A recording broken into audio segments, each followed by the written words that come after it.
아무나 단순하게 살 수는 없다. 아무리 노력해도 티가 안 나는 인생. 작년 늦은 봄이었다. 남자친구 후월이 보낸 문자 메시지를 읽는 순간 한숨이 절로 나왔다. 자기, 올해도 꽃구경을 잊었네? 정신없이 바쁘게 살다 보니 또 깜빡했구나. 후월은 해마다 꽃구경을 가자고 초대했지만 나는 매번 차일피일 미루기만 했고 그게 벌써 몇 년째이다. 지난해는 어느 때보다 훨씬 더 바쁘고 힘들었던 것 같다. 해야 할 일은 여기저기서 툭툭 튀어나왔고 일에 떠밀려 살다 보니 걸핏하면 밤새워 야근하는 등 온종일 허둥지둥 지냈다. 인터넷에 들어가면 습관적 미루기, 강박성 인격장애, 스트레스 중독 등 심리 전문가들이 진단한 각종 증세가 수두룩한데 그게 전부 내 얘기인 것만 같다. 매일 밤 지친 몸을 이끌고 집에 오면서 차창에 비친 도시의 모습을 바라볼 때마다 마음속으로 알 수 없는 우울감이 올라온다. 때때로 내 인생이 왜 이 모양일까 반성한다. 방은 언제나 지저분하고 너무 바빠서 가족이나 친구들을 챙기는 일은 늘 뒷전으로 밀린다. 책상 서랍 속에 잠들어 있는 피트니스 클럽 회원 카드, 2번 듣고 그만둔 한 달짜리 수영교실의 창문가에는 시든 지 오래된 꽃, 이사한 지 반년이 지났지만 책장 정리는커녕 바닥에 마구 나뒹구는 책들. 정말이지 내 삶은 우아함과는 거리가 너무 멀다. 인간관계도 항상 뜻대로 안 된다는 느낌이 든다. 살면서 맺게 되는 모든 관계가 나를 채워주기보다는 오히려 갉아먹는 것 같아서. 인간관계가 나를 채워주기보다는 갉아먹는 것 같아서. 새벽에 문득 잠에서 깨어나면 알 수 없는 서러움이 밀려온다. 받은 것은 별로 없이 늘 주기만 하는 것 같고 내가 주는 호의를 당연하게 여긴다. 주기만 하는 것 같고 호의를 당연히 여긴다. 아무리 노력해도 티가 안 나는 인생은 초라하기만 하다. 이런 부정적인 생각이 꼬리를 물면 눈물샘이 터지고 나는 어느새 후회투성이의 슬픈 운명의 주인공이 되어버린다. 자질구레한 일들에 감정을 낭비하는 나날. 자질구레한 일에 감정 낭비. 어느 주말 아침에 나는 꼬박 2시간을 울었다. 고작 전선 하나 때문이었다. 오랜만에 여유있게 브런치를 즐기고 싶었는데 믹서기에 전원 연결선이 보이지 않았다. 주방을 다 뒤집어 엎어서라도 찾고 말겠어. 아니 이렇게 손바닥만한 주방에서 어떻게 전선 하나를 찾을 수 없지. 1시간이 지났지만 소득이 없었다. 찾느라 짜증나고 못 찾아서 우울하고 영원히 못 찾을 것 같아 절명한 나는 깊은 상실감과 혼란에 빠져 그만 식탁에 엎드려 펑펑 울고 말았다. 우리는 한평생 무언가를 찾고 또 찾느라 얼마나 많은 시간을 허비할까. 찾고 또 찾느라 많은 시간을 허비한다. 전원 연결선쯤이야 그다지 중요하지 않으니 못 찾아도 그만이지만 스팀 다리미 실종 사건은 가장 황당한 미스터리였다. 스탠드까지 포함하면 좋기 1m가 넘는데 말이다. 찬찬히 기억을 더듬어 보니 택배 아저씨한테 넘겨받은 후로 한 번도 사용한 적이 없다. 급히 외출하느라 현관문 옆벽에 아무렇게나 기대 놓았는데 그때 본 곳이 처음이자 마지막이었다. 혹시 가족 중 누군가 쓰지 않는 물건인 줄 알고 내다 버렸을까? 캐물어 보니 스팀 다리미인지 뭔지 하는 물건을 본 적도 없다며 손사래를 쳤다. 마지막에 엄마의 한마디로 사건은 깨끗이 끝났다. 자기 물건은 자기가 챙겨야지. 그때는 뭐하고 이제 와서 식구들을 잡고 난리니. 그때 나는 왜 울었을까? 전원 연결선이나 스팀 다리미 때문이었을까? 아니면 언제나 뒤죽박죽인 채 정리가 안 되는 일상 때문일까? 결국 주말 아침 기분은 구겨질 대로 구겨져 폭발하기 일보 직전이었다. 결국 아침 기분이 엉망이었다.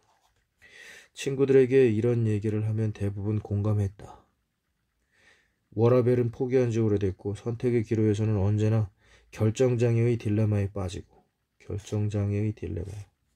복잡한 인간관계 때문에 머리는 지끈지끈하다. 나는 왜 늘 내가 싫어하는 모습을 버리지 못한 채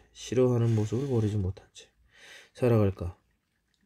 이번의 바쁜 일만 끝내면 제대로 정리해야겠다고 다짐하지만 일이 끝나면 또 다른 일에 떠밀려 다시 악순환이 바퀴에 눌려 허우적댄다. 항상 이런 식이었고 이게 벌써 몇 번째인지 모른다. 아픈 만큼 성숙한다고 이런 상태에서 벗어나겠다고 맹세하며 가끔 부지런을 떨 때도 있다. 잡동사니를 치우고 일상을 단순하게 만든다. 할 일을 계획하고 인간관계도 요령있게 관리한다. 하지만 이렇게 말끔한 날은 며칠뿐 이내 다시 번잡스러운 삶 속에 내던져진다. 자질구레한 일들에 감정을 낭비하면서 하루하루 나태해져가는 일상을 쳇바퀴 돌듯 반복하는 나는 정녕 구제불능인가. 자질구레한 일들 때문에 감정이 낭비된다. 성공한 사람들의 삶은 놀라울 만큼 단순하다. 최근 몇 년 동안 신문사나 잡지사의 청탁을 받아 사회 저명 인사들을 인터뷰할 기회가 자주 있었다. 그 덕분에 나는 한 분야에서 최고 위치에 있는 분들의 삶을 살짝 엿볼 수 있었는데 어느 순간 사회적으로 성공했다는 그들의 삶에 놀라운 공통점이 있음을 알게 되었다. 그것은 바로 그들의 삶이 놀라울 만큼 단순하다는 것이다. 예전에 나는 성공한 사람들에게는 타의 추종을 불허하는 뛰어난 무언가가 있다고 믿었다. 인터뷰를 해보니 역시 확실히 남들과는 다른 점이 있었다. 하지만 그것은 두뇌가 뛰어나다거나 억세게 운이 좋다는 등의 장점이 아니었다. 결론부터 말하면 그들의 이른 빛나는 성과 뒤에는 단순함의 논리가 숨어 있었다. 그것을 한마디로 하면 일은 적게 하되 좋은 일은 많이 하는 것이다. 즉 효과적인 일을 많이 하는 것이다. 필요 없는 일을 적게 한다. 이 말의 핵심은 버릴 것은 과감히 버려야 한다.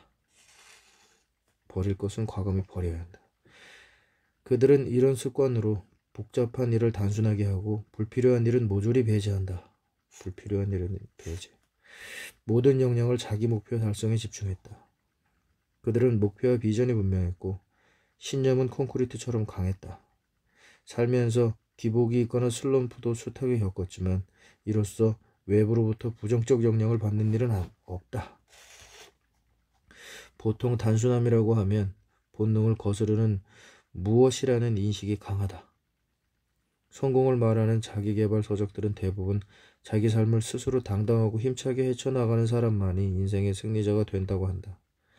그런 책에는 대개 이런 모습이 그려진다. 왼손으로 아기를 안고 오른손으로 우아하게 결제하는 여성의 모습.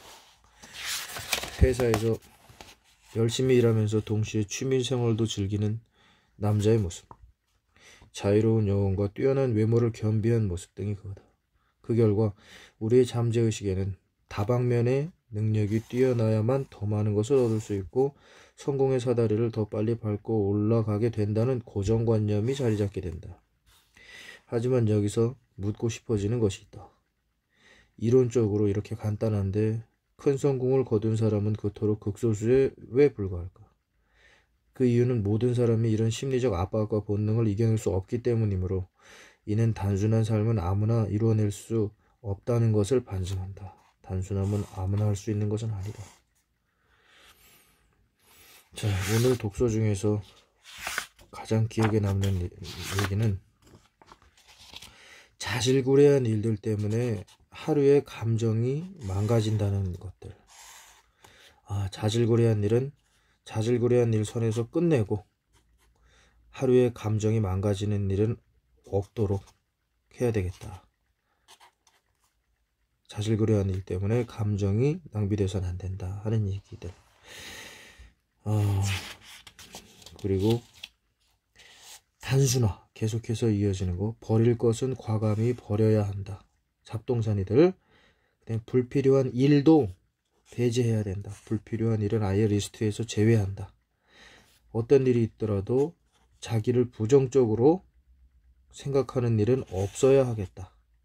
부정적으로 생각하는 일은 하지 마라. 불필요한 일은 리스트에서 제외하라. 불필요한 인간관계도 제외하라. 다방면에서 뛰어놀 필요는 없다.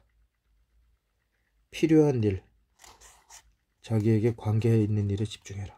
즉 자질구레한 일, 인간관계 때문에 자기의 감정을 낭비하지 말고 필요한 일에 단순화시켜라 라는 내용이 기억에 납니다.